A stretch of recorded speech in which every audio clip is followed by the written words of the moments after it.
And now, back to Felina dito sa TV5.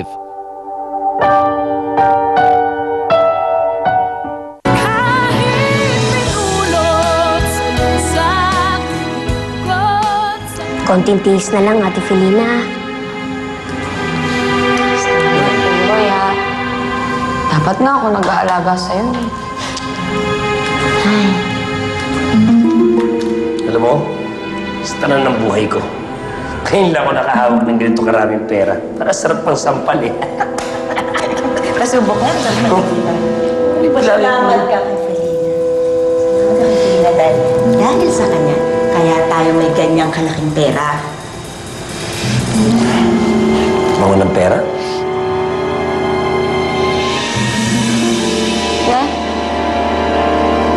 Ay, bakit? Bakit po? Medyo nahilo lang ako, pero halata. Alam mo, Felina, nakaschedule na nga pala yung laban mo. Kasi gustong-gusto na makita ng tao ang Felina, ang babaeng pusa. Kita mo na, anak. Sumisikat ka na. Dito na mag-uumpisa matupad yung mga pangarap mo. Kuya Waki! Kuya Joaquin!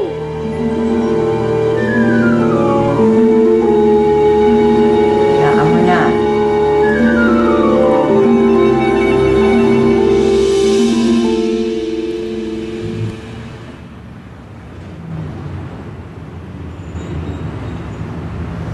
Hoy, ikaw na magmasahe kay boss. Ikaw ang may boss dyan. Ikaw ang magmasahe. Boss, narinig ko. Ayaw.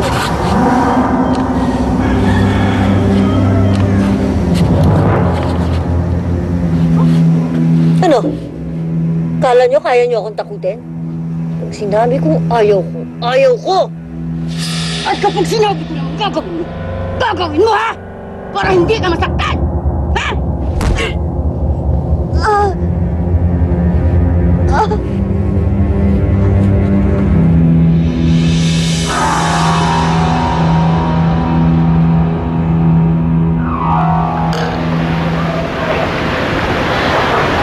Sige na. Ako na muna magpapakain kay Lolo. Sige po. Handa na lang ng mga gamot niya, ha? Opo. Naikot ka na sa baba.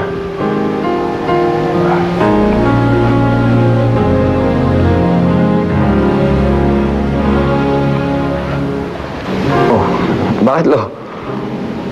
Pagpasensya mo sana ako. Bakit naman, Lo? Dahil sa pag-aalaga mo sa akin eh. Hindi mo na nagagawa kung gusto mong gawin eh. Lo, gusto ko po ang ginagawa ko. Masaya po ako na inaalagaan ko kayo. Kahit hindi mo nasasamahan si Felina. Hindi ka na, Felina. Magpahinga ka na. Alis na tayo. Di, okay na naman ako eh. Medyo napagod lang, pero ayos na ako. Pwede ba, kausapin ko muna si Felina? Yung kami lang, wala kayo. Halika. Sa labas na tayo maghintay.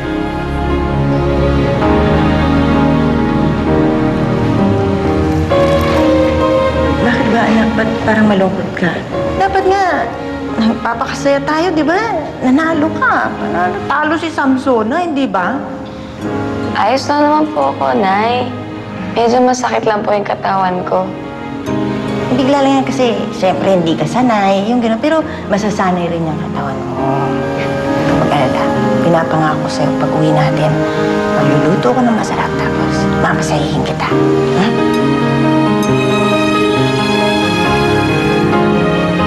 Alam ko, kahit nandito ka,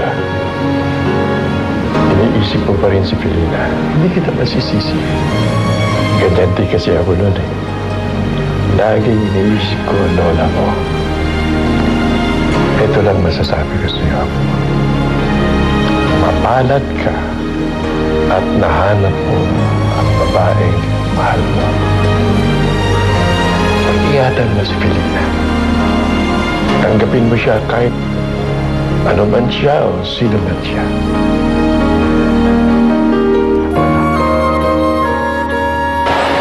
Uy, Felina, pa-picture naman. Ang galing-galing mo. Tsaka na, pagod pa kasi si Pilina eh. Pagod pa eh. Tsaka na.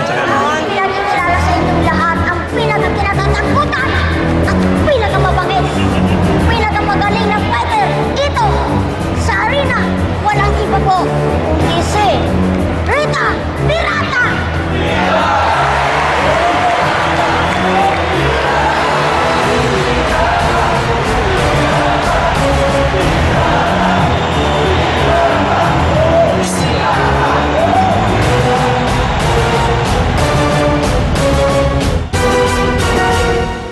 Huwag ka sana mapipigla sa makikita mo. Ito ang dahilan kung bakit ako natanggap ng nanay. Kilala mo si Celestina? 24 oras po siyang binabantayan.